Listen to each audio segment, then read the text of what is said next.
This is your hostess, of course, Mithra Beata, here at the Christmas. And we're ready to continue on with the story of Hocus Pocus 2. A freeform book. Hope you'll join me in just a second. We are getting things riled up for you. And I gotta say, things are getting pretty exciting in the story. With our heroes, Poppy, Isabella, and Travis. Stay tuned. And when I say stay tuned, I mean we're starting now. Okay, so as some of you may have noticed in the past, I tend to change things up with my attire a bit. Sometimes they're inspired by what's going on in the story. Sometimes it's just tossing things together. But if you've already seen the movie or read the book for yourself of Hocus Pocus 2, what do you think? Let's see if I can pull off this headset. I predict that it is going to be falling down a lot. Blah, my head ain't that small. And this hat is not that big. Try it anyway. Alrighty, so let me compare the music, see how we're doing with that. Alright. Negative 9.0 decibels for the mic and negative 24.0 for the desktop audio. I hope you've been enjoying this music. You are listening to Raven's Gold, as we usually are.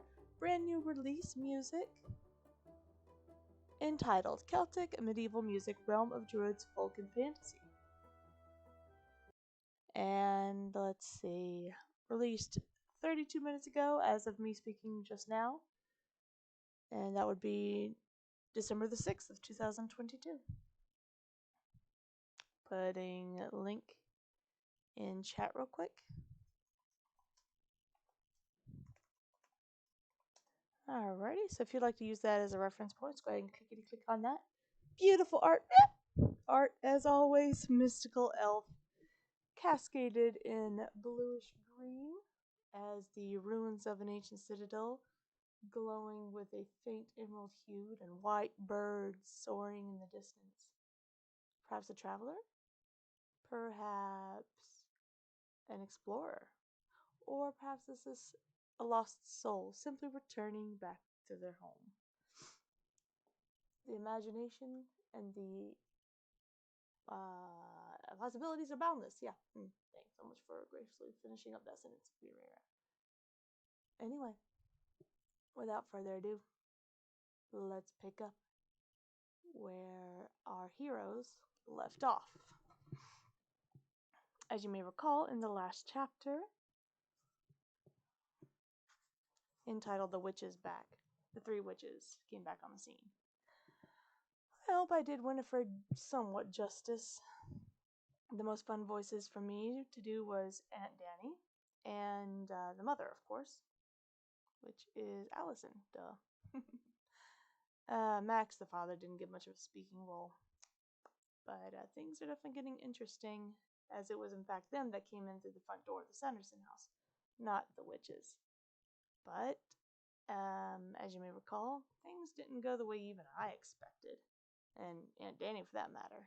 She was more concerned about virgins lighting a black flame candle. That's not necessarily what happened. And the book's even more involved than you might give it credit for. Let's see. Whiffle-Whaffle. Little Boston Terrier dog there on the cover. Winifred, Sarah, and Mary Sanderson stand before me, the first beaming, the second preening, and the third licking her lips like she's ready for an early Thanksgiving feast. Aunt Danny has always been especially descriptive in her retellings of their harrowing Halloween night, and the sisters looked exactly as she described, especially Winifred, who seems to tower above the room, wielding her confidence and authority like a weapon. Her cheeks are flushed, maybe from the October cold, and her eyes wild as can't seem to settle on a color as they comb over the three of us. What have we here? Winifred croons. Something tasty. Travis grabs my wrist and tugs. but I can't seem to move. I'm scared out of my mind, but I'm also angry that my family is gone and the three witches are here grinning like they've just won the Resurrected Witch Lottery, which I guess they kind of have. As my blood pressure builds, I feel a crackle in the air. The hair on the back of my neck prickles. Somehow the feeling brings me courage. You must be coming into your powers, Travis had joked. And yet, no. I don't take my eyes off of Winifred. From my parents' stories, I know that she's bound to be the mastermind of it all. What did you do to my family? I demand. Do? Winifred repeats in a needling voice. Why, I've been in hell, sweet girl. Where is your family now? Hell. It's not all it's cracked up to be, Winifred continues. There's not much to do there. No doing at all, Sarah says sadly, prancing over to poor Travis's biceps. He snatches her arm away from her, eyeing the blonde witch suspiciously, Images of demons with tridents and torches flash through my mind. What have I done? I never thought I was putting my family in danger. I thought the spirit board and coming here tonight was all just a fun joke. And now my family's in hell? If there was any doing, Winifred continues, it was you, my sweet dear. We heard your siren call from the other side. It was a lovely invitation, agrees Mary with a goofy smile, clasping her hands over her heart. Sweet girl, she adds, pouring Winifred with a lick of her lips. Parroting Winifred with a lick of her lips. Winifred raises both hands and strikes a pose. So, here we are, she announces, and her arms drop back to their sides. Her words gain a sharp edge. Now, where's dinner? She eyes me, and I know it's meant to be intimidating, but it barely registers. I'm still stuck on the fact that my reading that stupid spirit board is what catapulted everyone into the hot mess in the first place. I didn't mean to bring you back. I didn't even know you were real.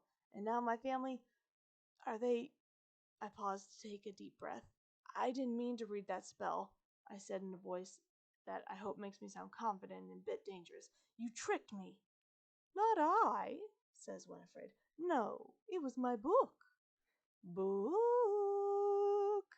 Where are you, my darling? Your book? I quickly cover. What book? Winifred looks around the house, squinting. I know my dear sweet book is here. It called upon us with a spell and tricked you into reading it. You've got it, don't you? She eyes Isabella, then me, and the last Travis. Ah, yes, she grins. Time I show you my favorite trick. A chick, a chick, a chick, a chick, says Sarah, clapping cheerfully. You horrible... I don't get to finish my insult before lightning crackles through the whole house. The green tinge forks of it striking everything in their path.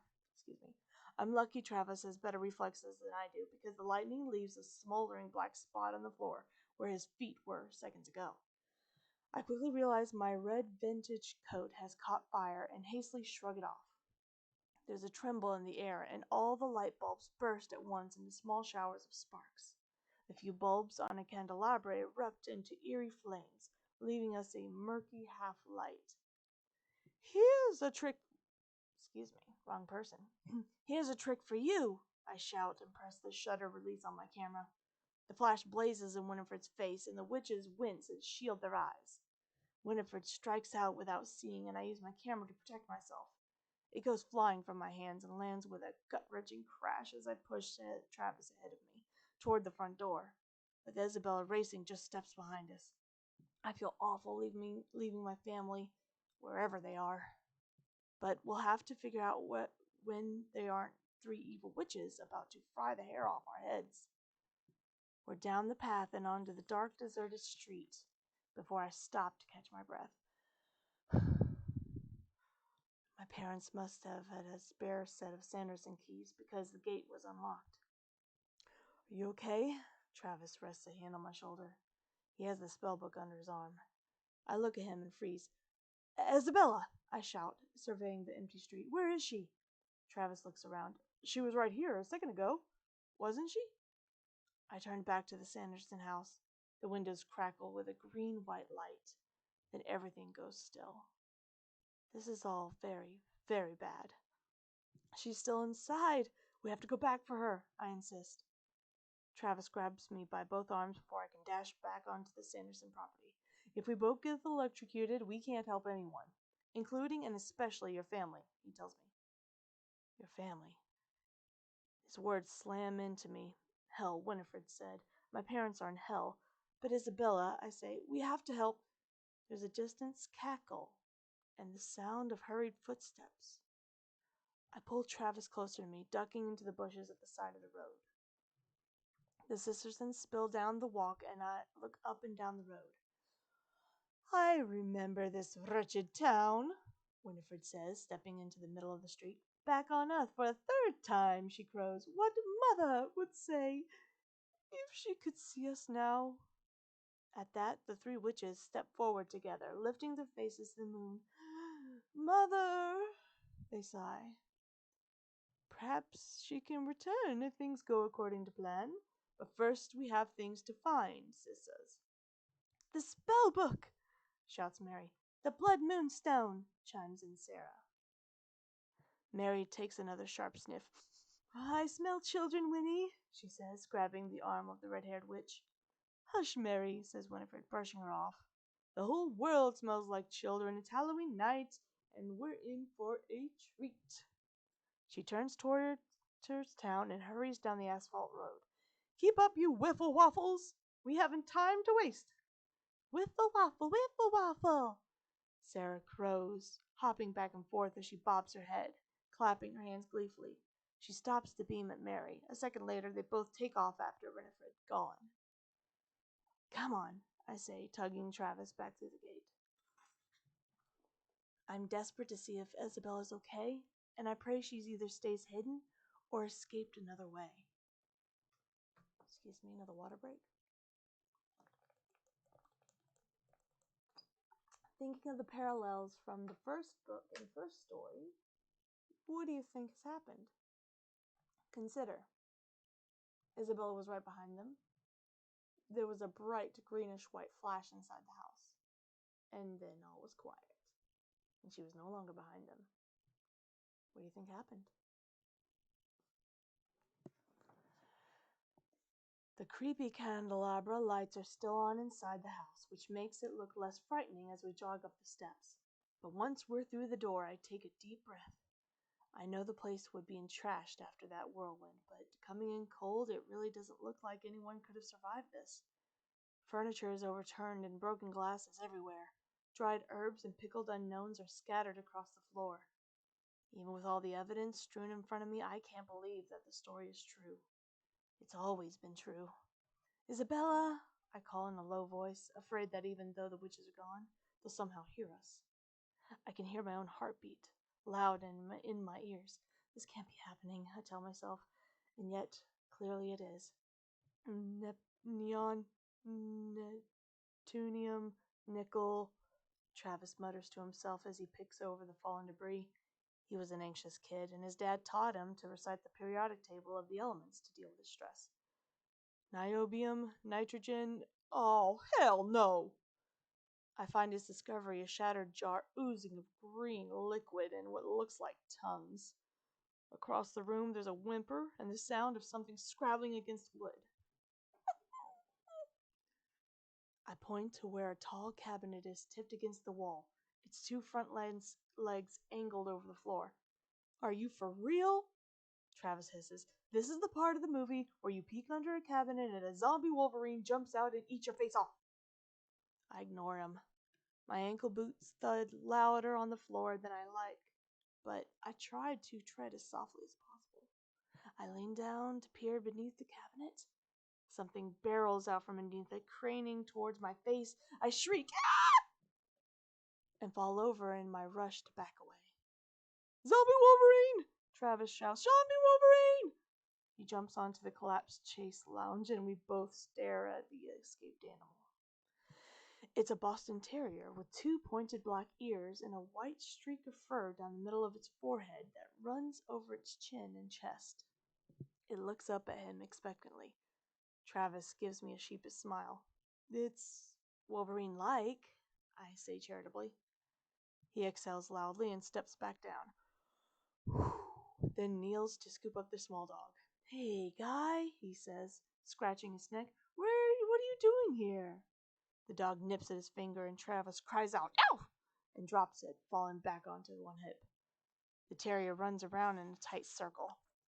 Oh my gosh, oh my gosh, oh my gosh, oh my gosh, says Isabella's voice. I look around, then back at the dog, confused. Realization quickly dawns. No. Unfortunately, yes, comes Isabella's voice again through the Boston Terrier's muzzle. When I was running after you, they zapped me. Will I stay this way forever? I mean, I've always joked about how nice it'd be to trade lives with a dog, but sleeping all day and living in complete bliss? But it kind of feels like I'm a prisoner in a dog-shaped flesh prison. Travis looks at me with wide eyes. By this point, nothing surprises me. Isabella, relax. Oh, sorry, I didn't mean for that to sound so much like a command, I say. You try relaxing after interspecies transformation. I'm a dog. She starts swatting at Travis's leg repeatedly with her paw. That's really annoying, he says, but I guess it could have been worse. Everyone likes dogs, right? Seriously? I turn to Isabella. We both look at Travis. It'll be okay. We'll get you back to being yourself. Please tell me that you've got the spell book, Isabella says. Her face is so expressive, even as a dog, that I can almost see the real Isabella staring back at me, chewing on her lip with worry. Seriously? Yes, I have the spell book, Travis says, waving it. And there you go. I hope this transformation for Isabella was less painful than it was for Zachary being turned into a black cat. But let's press on. There's something else that's kind of interesting about this form that she's taken. You might even find it educational. She wiggles her stubby tail without answering and whimpers. So, I think we should get to the graveyard before the Sanderson sisters come back for us, says Travis. Didn't you say that's hallowed ground, Poppy? What? Yeah, yes, I say, in a daze. Come on, let's go! What about my parents? I ask, but Isabella is bounding through the door. Poppy, we're smart. We're capable. We can get them back. Together, trust me. But first we need to come up with a game plan. Now, come on! She calls over. Excuse me, this was the wrong person speaking. This stinks because I had reviewed this yesterday and, wow. I made the same mistake then. I thought it was Travis trying to comfort her. Let me try again. Poppy, we're smart. We're capable. We can get them back. Together. Trust me. But first, we need to come up with a game plan. Now, come on! She calls over her shoulder. Travis is right. We'll be safer in the graveyard. This night keeps getting weirder and weirder. Travis and I hurry to keep up. Oh, I get it. A Boston Terrier. Because we're in Massachusetts. Do you get it? Boston, Massachusetts. Boston is capital of Massachusetts. There you go. Education. Take that one to the bank. I give him a withering look. Seriously, not the time. When we pass through the gate, I spot my parents' dark sedan parked on the street outside the Sanderson house, partially hidden by some overgrown bushes. Travis is already there, racing around and testing the handles on each door of the car. Locked, he says. They must have had the keys with them when they... His voice trails off in a way that makes my heart ache even more. We push on to the graveyard. It's still in silence, just like before, but the tombstones take on a more ominous air with my family missing. When I shut the gate behind us, I realize that my hands are trembling. The full weight of the situation hits me all at once.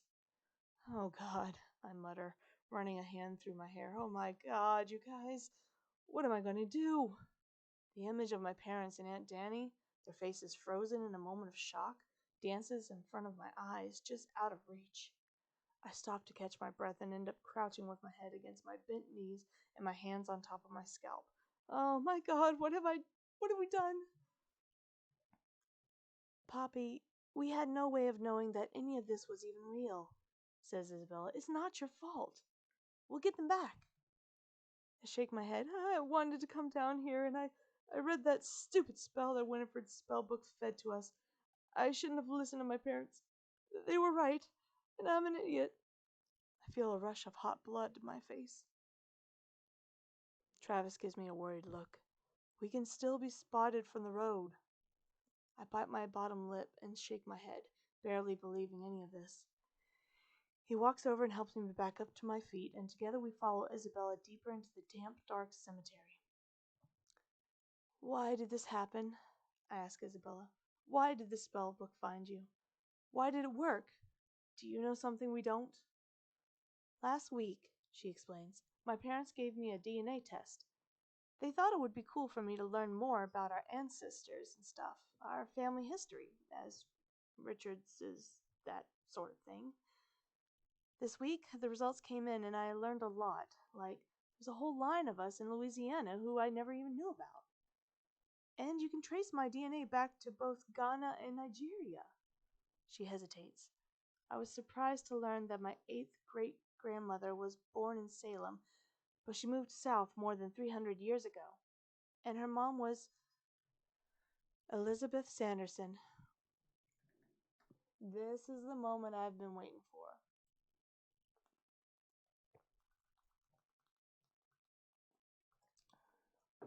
The mysterious Elizabeth Sanderson. I'm so curious to learn more.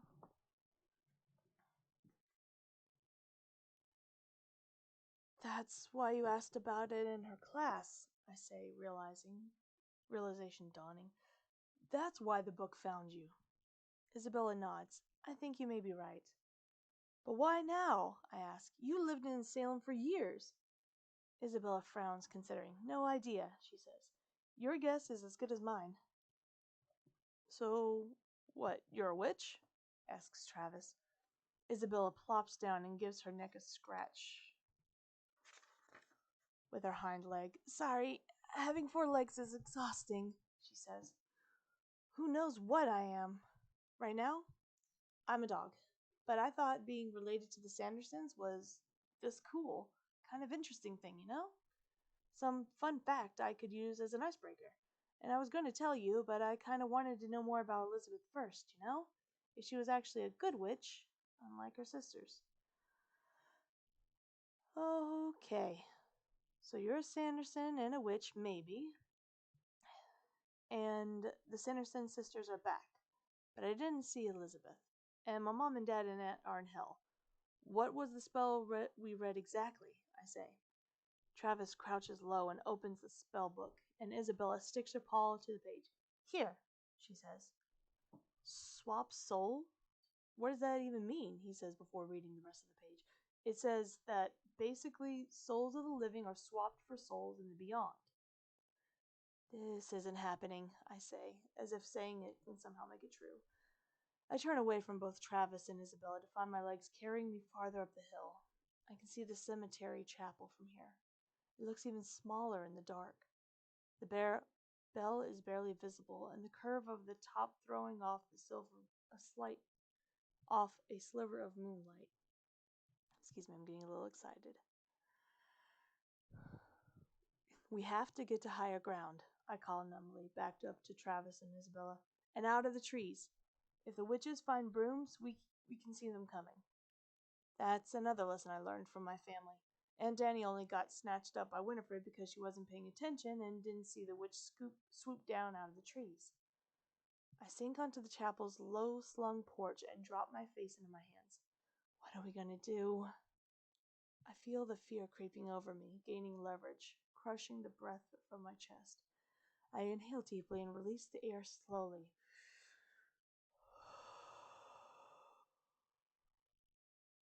Trying to formulate a plan.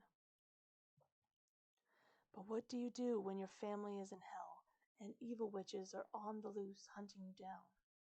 Travis sits down next to me and puts one hand on my knee and his other arm around my shoulders. It's going to be okay, he says.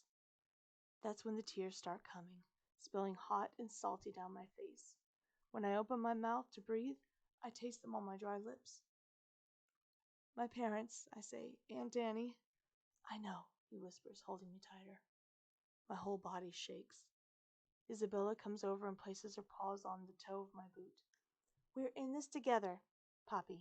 You're the one of the smartest and bravest people I know. We got this. Above us, the church bell begins to clang of its own accord. I feel Travis and Isabella tense, and I take a deep breath. Pull it together, Dennison, I think. The three of us wait for the bell to quiet. At this point, I can't even bring myself to be afraid of it. I replay dropping my camera in the Sanderson house. That's the least of my worries. As the last toll dies down, Isabella sits up straighter. Poppy, it's okay, she says. It's not okay. I wipe tears from my face, angry at myself for crying, and angry that I didn't listen to my mom and dad and did something stupid. My family is in hell. You're a dog. Travis opens the spell book again and studies the page as Isabella sits down beside him. Wait, Isabella says. There, in the book. It says the spell breaks at sunrise. I blink at them through stinging eyes. What? The spell says, on All Hallows Eve, ere 12 is struck. Trade 3 souls until sunup. Once the sun comes up, everything will go back to normal. I sit up straighter, the lightness of hope rising in my chest at the thought of the nightmare ending at dawn. I never really believed my parents' story about the weird Halloween night when they saved Salem and fell in love. But I always thought that if it were real, I wouldn't have been nearly brave or creative enough to do the things that they did, like embarrassing themselves in front of everyone in the town hall party or torching the witches in the arts wing. If I had to accept that all this is real, the fact that the spell will break at dawn seems too good to be true. But I say, well, that's reassuring. And you heard the witches. Not a lot happens in hell, apparently. Your parents should be safe and sound in the meantime, says Isabella. Hopefully, she adds, in a tentative voice. A lot of uncertainty here. Yeah, says Travis, closing the spellbook, but I don't think those witches are here for a one-night joyride. Last time they tried to eat kids, Poppy. No matter what, we can't let them get the spellbook back, I say. As long as we have the spellbook, we have all the Sanderson spells. And if this spell breaks at sunrise, we only have to keep them distracted for a few more hours before they get sent back to hell and my family comes back to us. I look at Isabella. And you're sure about this? I'm sure, says Isabella. But if you could help me figure out how to not be a dog anymore, that'd be cool. Of course, I tell her, drying my face. But another voice, a voice I don't recognize, interrupts our conversation. It's all not quite that simple, I'm afraid. The three of us turn to our left. 2 figures, a small girl and a much taller boy, are striding around the side of the chapel. They're both pearlescent, their flowy clothes and pale skin emanating warm amber light. I've never seen them before, but Mom and Dad's descriptions, I feel like I know them. Binks? I ask, shocked. Travis stands up next to me, wide-eyed and sputtering, not quite managing to form complete words. The boy inclines his head. Hello, Poppy, he says. I'm guessing your dad's no longer a virgin. Gross, I say. He tosses 2 keys on a ring and the keys to the Sanderson gate and house on the ground. We tried to warn you to turn back, he says, but looks like the hint didn't really materialize for you.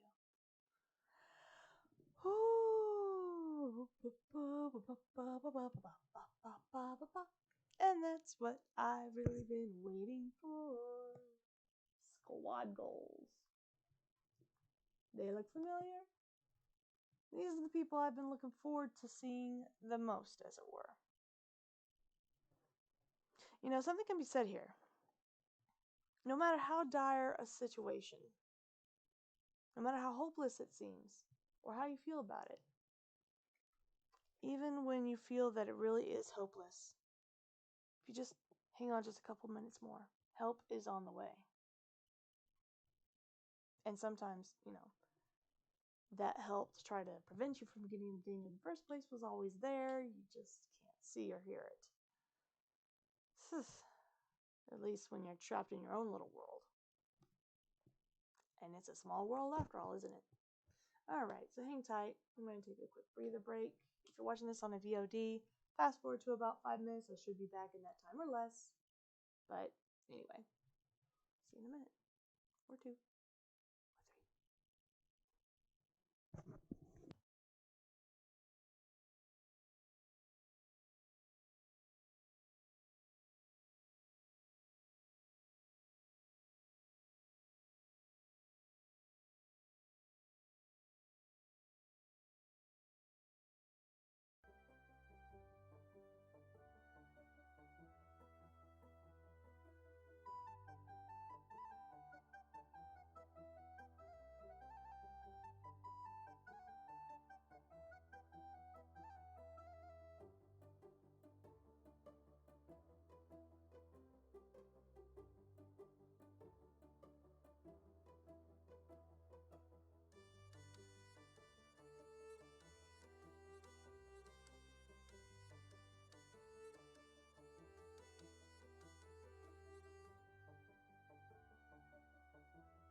Alrighty, thank you so very much for your patience, Griffans. I have returned. And I'm ready to get back to the story. Quite excited to hear what happens next. And by the way, I know I need to update the title. Again, gotta have myself with the focus titles of the chapters. Where I was thinking we were reading through Whiffle-Whaffle and Spellbinding. It's in fact Squad Goals is the name of the next chapter. Squad Goals, not Spellbinding. So if you're following along, or Spellbinding, excuse me, if you're following along and you're looking through the chapters and you were confused earlier, my mistake. I will fix it. And in the future, with it being renamed, it probably won't be seen unless you get to this part of the video and you're like, hey, she made a mistake. And cool, she's owning up to it. Let's move on. Move on. Moon on? Yeah, whatever. Alright, so, next chapter, in fact. Squad Goals. Very fitting name. Alright, just want to double check the sound, make sure everything's all in order. Yeah, I think so, right?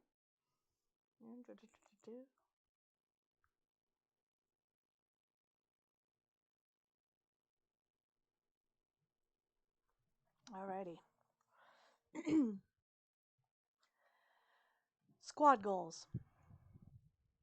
Thackeray Binks's ghost appraises us, some of his floppy hair falling in his eyes, the rest pulled back in a small ponytail. Emily stands beside him, smiling serenely.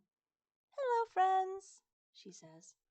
Nothing's creepier than a child ghost except for two child ghosts. Though Thackeray, aka Binks, looks like a good 5 years older than her, at least. Emily's blonde hair is covered by a white cap, and her matching nightgown stops just above her toes. I can see the woods through both of their filmy bodies. The Sandersons' appearance made it clear that my family's story is true, but meeting Binks and Emily is another thing entirely. I've heard so much about them, especially Binks, that it's like meeting my parents' childhood friends for the first time. Ghosts, Travis hisses urgently to me. Pops, there are ghosts.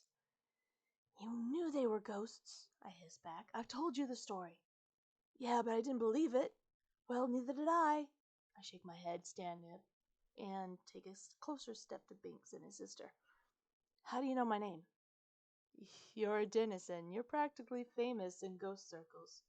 Anyway, when we saw you approaching the house this evening, with the spell book in her bag, he looks at Isabella, we had a feeling you took after your dad. Speaking of which, Max, Allison, and Danny arrived in hell not long ago and asked me to keep a close eye on you three.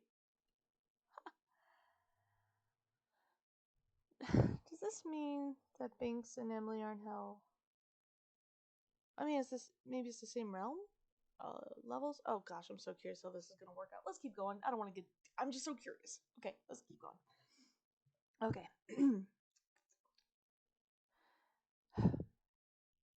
Speaking of which, Max, Allison, and Danny have arrived in hell not long ago and asked me to keep a close eye on you three. We are able to speak with spirits on either side of the veil, after all. There it is. My family, are they okay? I ask desperately. Binks nods. But not for long, he says. I am afraid the spell book's logic isn't as straightforward as you say. The spell does not expire when the sun rises. It becomes permanent. Permanent? Asks Isabella, surprise and fear in her voice. Permanent dogs, Travis says. Permanent ghosts. It sounds like we're freaking permanently screwed. Freaking Travis, the language. Well, says Binks, crouching to get a better look at Isabella, aren't you a funny little thing? I guess the Sanderson witches didn't want a wily black cat around anymore, so they made you a cute, simple puppy instead. I am not simple, Isabella protests. Don't worry, says Binks, patting her on the head. I was only a cat for 300 years. It worked itself out. Eventually. She stares at him, appalled. I don't understand, I break in. Permanent? Meaning my family will never come back? It will be permanent, says Binks. Bill? unless you can find the Blood Moonstone and destroy it in time. Travis's fight lights up. Blood Moonstone!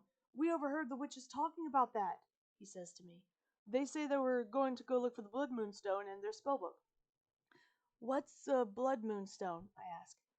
It's a magical item hidden in Salem. Oh, excuse me, wrong person speaking. It's a magical item hidden in Salem, says Emily serenely, but no one knows where. Great.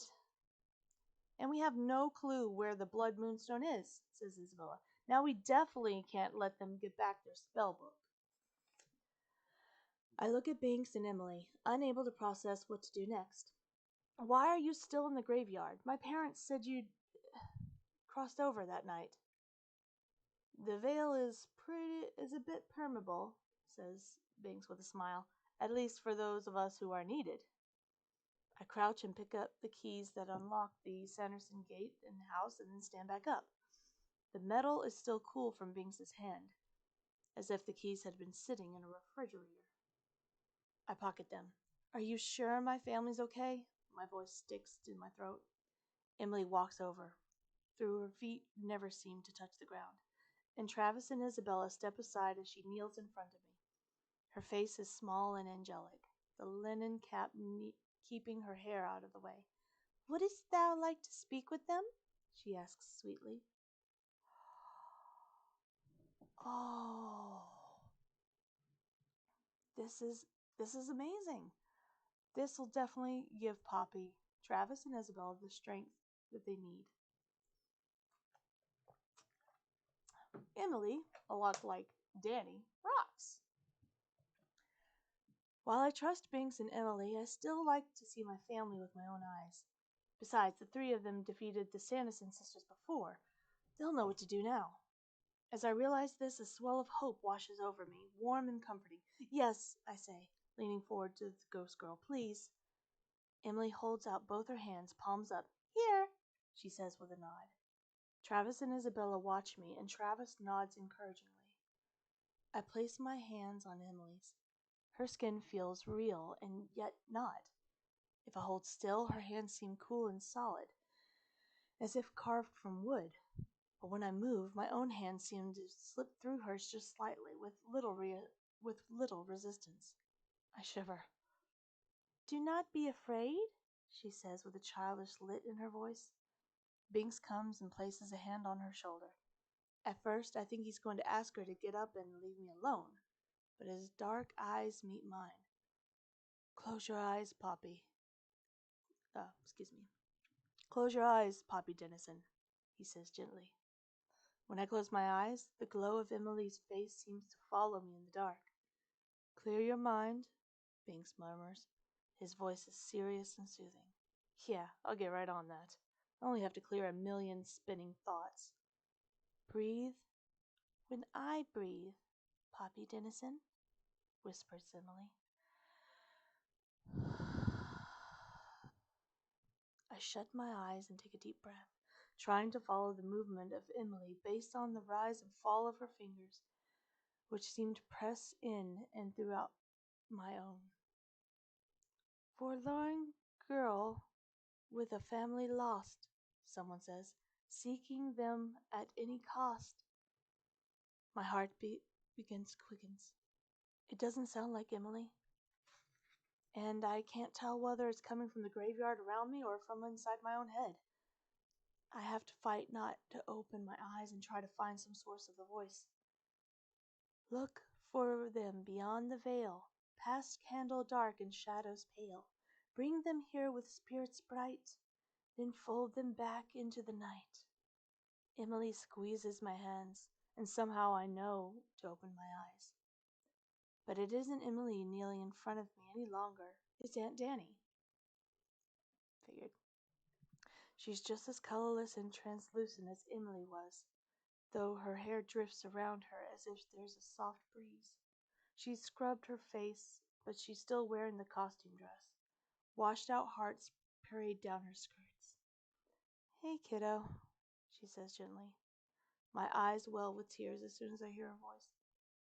Aunt Danny? I say quietly. I knew you'd find us, she tells me. An unexpected panic hits me as I realize how closely she resembles Emily in Binks. You're not dead, are you? She chuckles. Please. Those old birds can't get rid of me that easily. Poppy, comes another voice. I look up to Binks, but he's really been replaced by my dad, who looks just as pale and translucent as Aunt Danny. He's still wearing the Hollywood headband, which makes me laugh even now. No, I breathe, the reality of the situation fully sinking in. My body feels waterlogged and my mind slow. I can hear my own heartbeat pounding in my ears. Dad, I'm so sorry. I can't. Oh, God, I'm sorry. I take a deep, shaking breath, the way my mom taught me to do when I feel stressed. It got her through LSATs and the bar exam, she's always said. The thought of her makes me cry harder. Where's Mom? Are you sure you're all okay? We're going to get you out of there.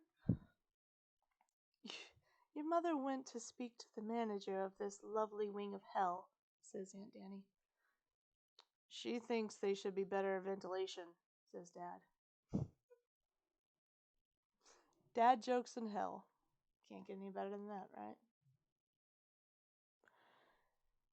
She might organize a class action lawsuit against Satan, says Aunt Danny. It's unclear.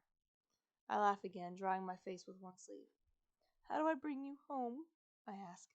By undoing the spell, he says. Thanks, Dad. Really helpful. You and your friends need to send those witches back here before sunrise, okay? Danny says, nodding. I meet her eyes, which are a ghostly blue. You've got hours left. Hours? Great, no pressure, I say with a sigh. You're going to be fine, adds Aunt Danny. But what if we can't do it? I choke out. I can't imagine a life without Aunt Danny dragging me to Home Depot, or without Dad making popcorn with extra butter just to bribe me into watching some lame old-fashioned music documentary with him, usually with lots of drumming and saccharine lyrics. Saccharine lyrics. I have never seen this word before. I'll look it up later. Saccharine. Saturine. Never mind. If we can't help you, will you die? You can help us, Aunt Danny says firmly, and you will. I notice she hasn't answered my question. You will, Dad says. Danny's right.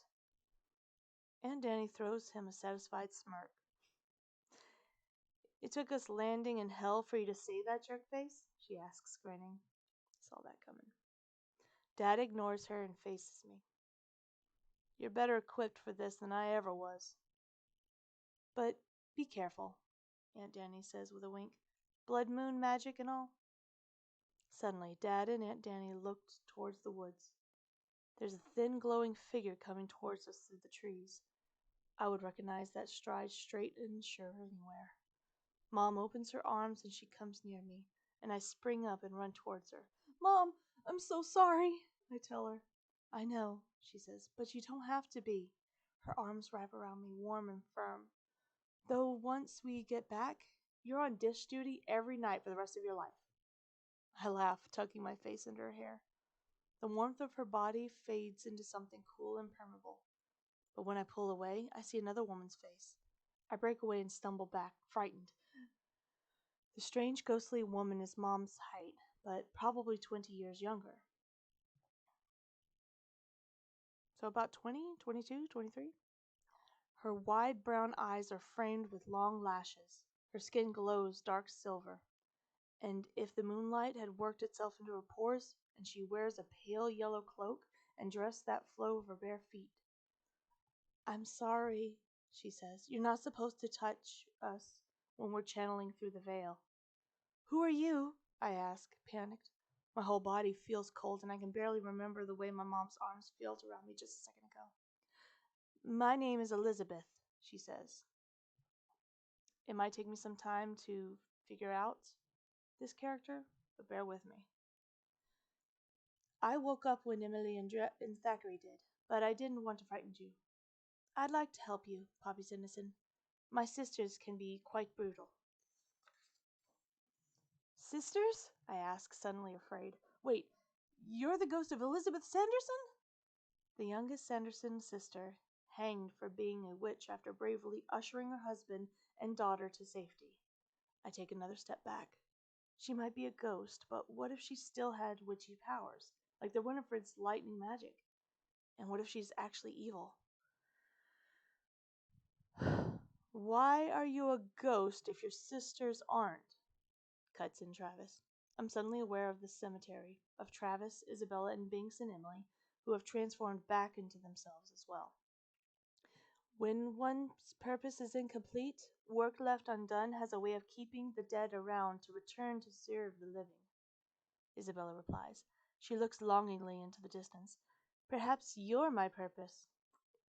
Another ghost? A witch ghost, Travis says faintly.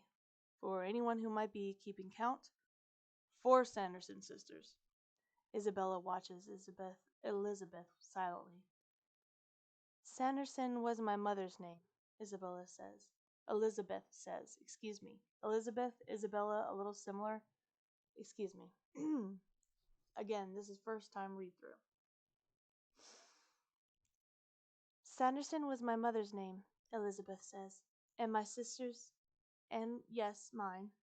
I kept it as long as I was alive because I wanted to show that the name doesn't define who you are.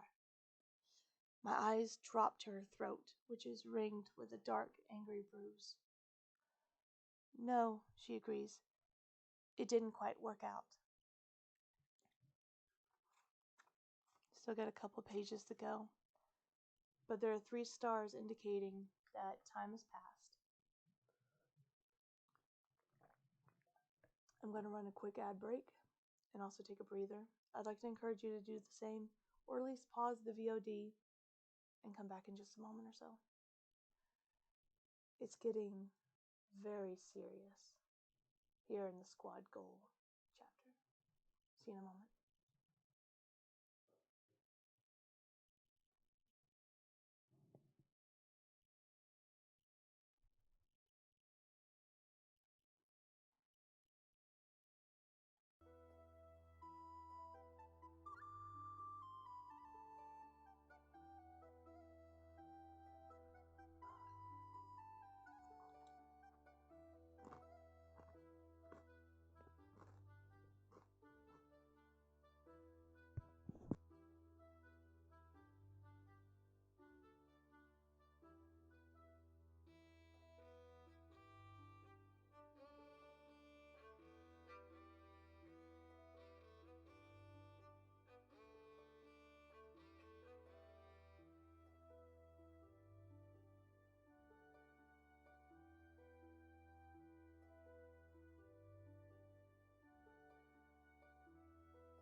Thank you so much for your patience. And we're back.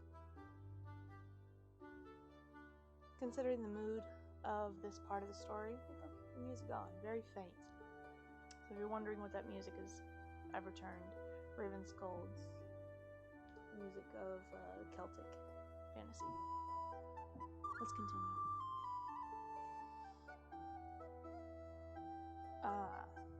It seems that this is one of those parts where it's meanwhile. What then happens with the 3 elder Sanderson sisters? Sisters! Winifred calls in a haughty, piercing voice that's eerie and out of place in the land of the living. How wonderful it is to be alive again! Once we find the Blood Moonstone, we shall be alive forever. We'll bring back Mother and Master and all the greats of the beyond.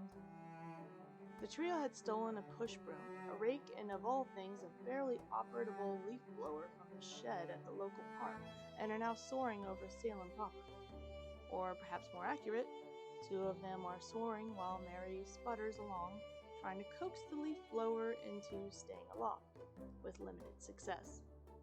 Below them, the town lies dark and quiet, with just a few dotted lights prickling the ground like stars. "And look at that moon," Winifred adds, "red as blood and wide as a bowl of kitten paw soup. Never in my years have I seen something so beautiful. How doth the moon come to look that way, I wonder?" "Well, actually," says Mary, hanging on for dear life as the leaf blower dips and climbs erratically, "a blood moon occurs when the sun passes behind the moon in an eclipse, and the light of the sun is filtered through—" "Shut up, you frowsy doodle!" snaps Winifred. "I don't have time for thy dithering." She pulls a hand-sized rectangle from her pocket. "I want to know what this box is," she says, sitting up a little straighter to run both of her hands over her smooth face. The thing suddenly glows with a bright white light, and Winifred drops it, startled. "Ah!" Do you guys guess what that thing is? What just let off a bright flash in her face and left her blinded for a second? Sarah snatches the object from the air and cradles it. "Look," she says. "It has an apple on the back, with a bite out of it." She nibbles on the corner. "It doesn't taste very good." The face lights up again, and Sarah studies the numbers written there. "It says 11/24 on October 31st, she said. "Ooh, it's an almanac. Winnie! Or a clock without hands." She tosses it over her shoulder.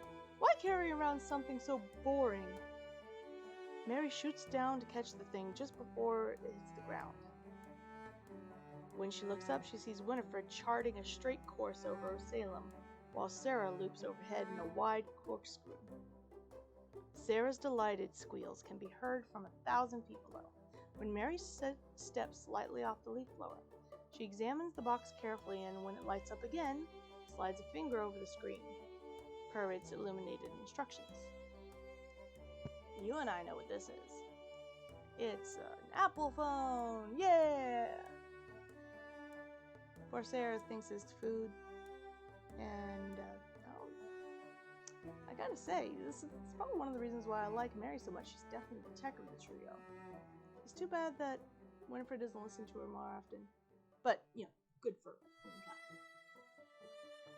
Otherwise, we wouldn't have such a great story.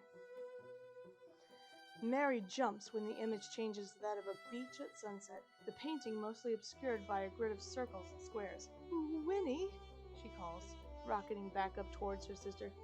She skims along Winifred. "I think it's a memory box, or a spell book, for thy pocket."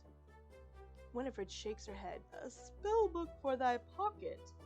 Why would one ever want a thing like that?" "But look," says Mary, pushing on an image at random.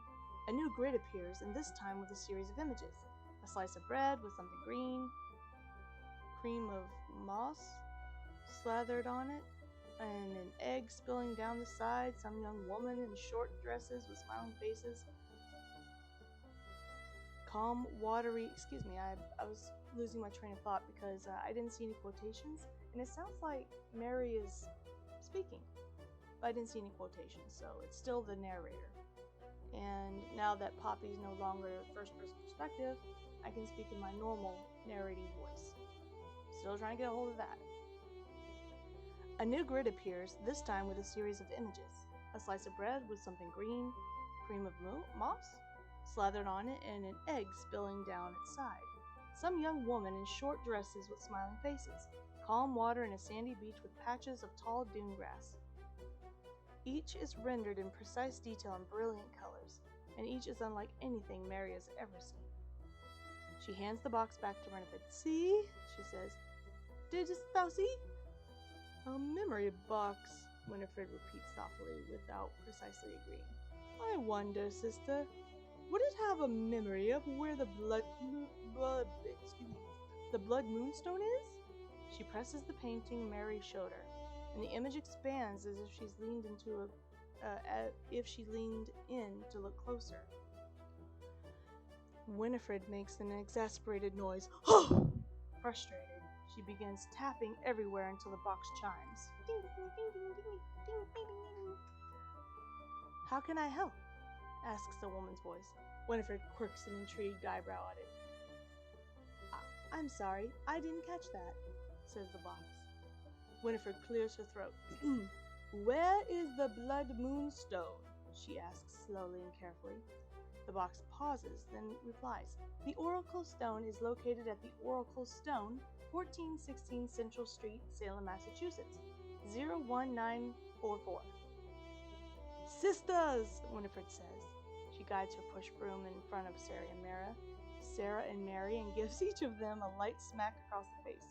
Their giddy smiles turn to determined expressions to match hers. Winifred purses her lips and then grins. We have some place to be. Meanwhile, back in the graveyard, Elizabeth looks down as Emily comes over to tug on the sleeve of her dress. The witch lifts the girl up and perches her on her hip, even though Emily looks far too big to be held. Are you okay, my little flittermouse? Elizabeth asks, checking Emily's forehead with the back of her hand. You were very brave to channel for dear Miss Poppy just now. Travis clears his throat. Yeah, he says. We're in a bit of a rush to figure out a way to send the Sanderson sisters back, so if you could... He spins his fingers in a wrap-it-up motion. I elbow him roughly.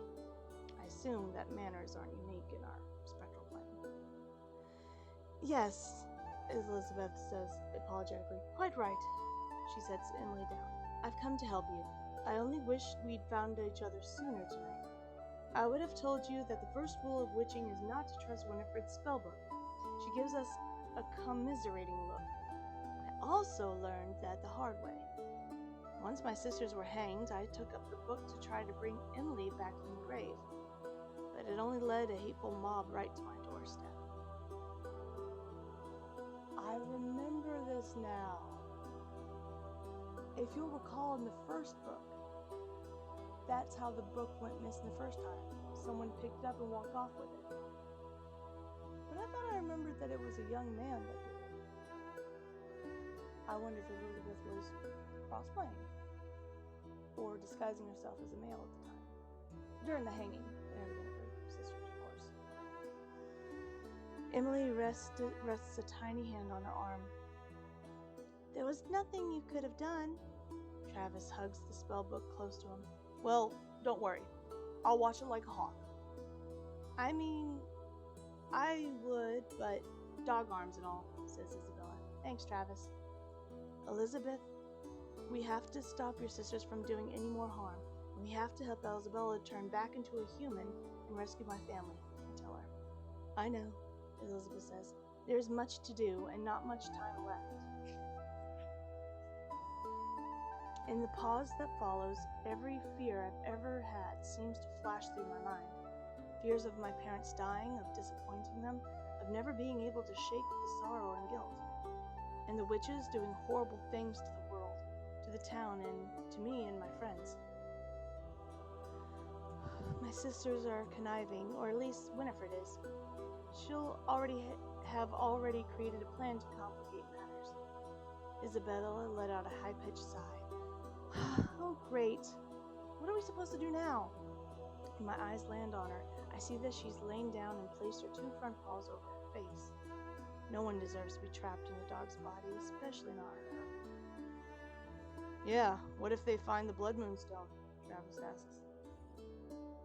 You must find it first, and I may be able to help you, says Elizabeth.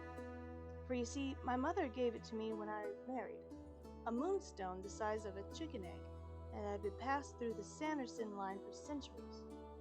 It was always given by my mother to the daughter she believed would use it most responsibly. For that moonstone has two abilities.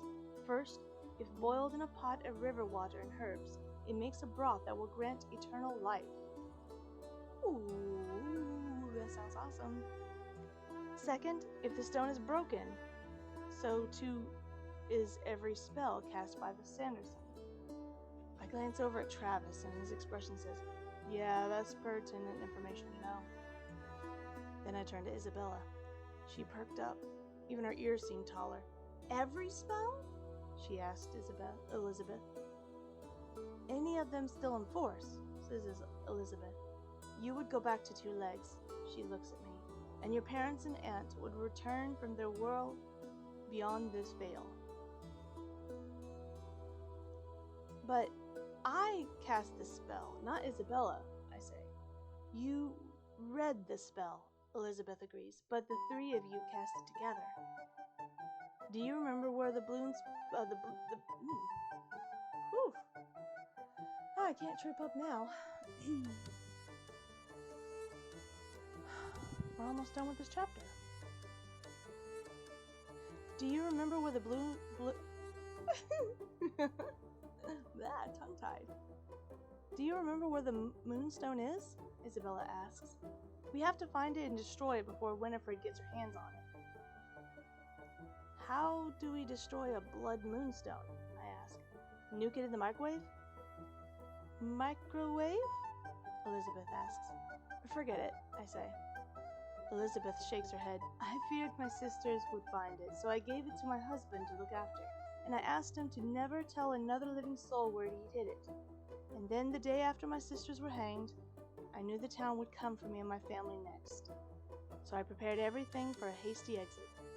We nearly made it, too. But as my husband Jacob and I made to leave, they came for us with pitchforks and torches.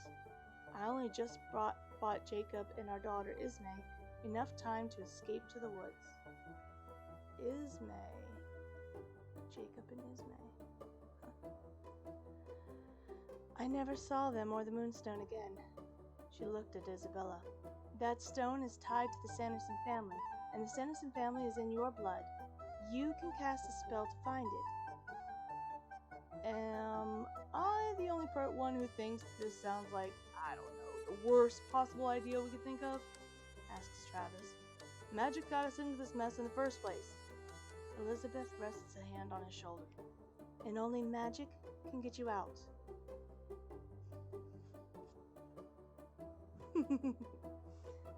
Alright, and that's the end of that chapter. Oh, I love saying that. Alright, join me next time, which as of right now, I'm not quite sure when. There's a possibility I could do it tomorrow before work, but I do have work at 1:15 my time, Eastern Standard Time, through 6 p.m. I'll keep you posted, whether on Twitter or on the Discord. In the meantime, stay safe out there, be sane, and yeah, thank you for joining me here on the Griffin Mess. I'll see you next time for more reading of Hocus Pocus 2. Bye bye bye bye bye bye bye bye bye bye bye bye bye bye bye.